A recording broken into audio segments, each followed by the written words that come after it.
previsão da gestão econômica patrimonial daquela obra intelectual para o autor e para o titular de direitos, ultrapassado esse período, a obra ingressa em domínio público. O ingresso em domínio público é a devolução daquela obra intelectual a toda a sociedade, a toda a comunidade, que poderá usufruir de todos os direitos patrimoniais e econômicos, direito de reprodução, comunicação ao público, distribuição, adaptação, tradução, sem a necessidade de solicitar autorização prévia ao autor ou titular de direitos.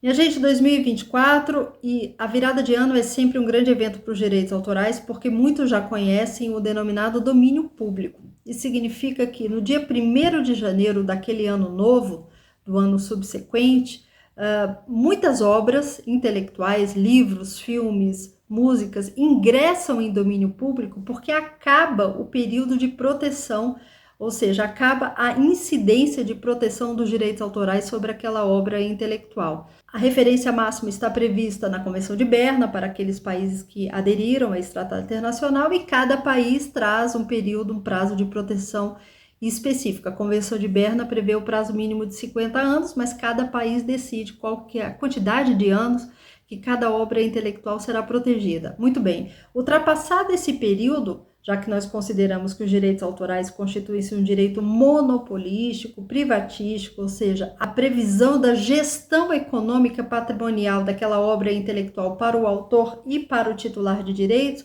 ultrapassado esse período, a obra ingressa em domínio público. O ingresso em domínio público é a devolução daquela obra intelectual a toda a sociedade, a toda a comunidade, que poderá usufruir de todos os direitos patrimoniais e econômicos, direito de reprodução, comunicação ao público, distribuição, adaptação, tradução, sem a necessidade de solicitar autorização prévia ao autor ou titular de direitos.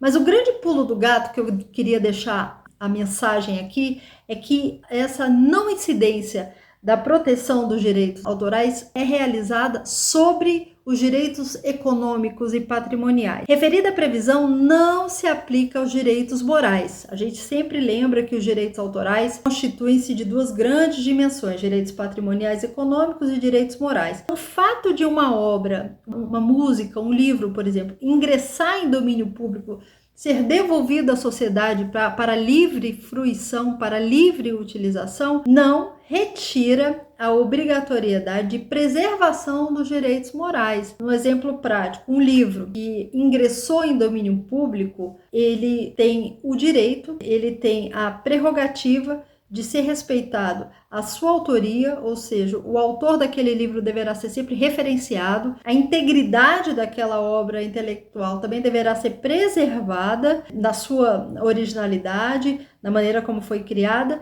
E o mais interessante, se aquela obra, se o autor, à época da criação daquela obra intelectual, com elementos mínimos de originalidade, criatividade, se o autor optou por não publicizar aquela obra, ou seja, por mantê-la inédita, por não ser divulgada, pelo ineditismo da obra, ele tem o direito à manutenção daquela obra como inédita. Por quê? Porque essa condição, o ineditismo, também é um direito inserido nessa dimensão moral. Quando nós pensamos em domínio público e pensamos em liberdade de fruição, essa liberdade se aplica aos aspectos patrimoniais e econômicos. Em relação aos aspectos morais, os direitos morais, eles são imprescritíveis, inalienáveis, irrenunciáveis e inegociáveis, eles são eternos. As obras de Shakespeare sempre deverão ser preservadas na sua originalidade e deverão referenciar Shakespeare como o autor primígeno, o autor original. Da mesma forma,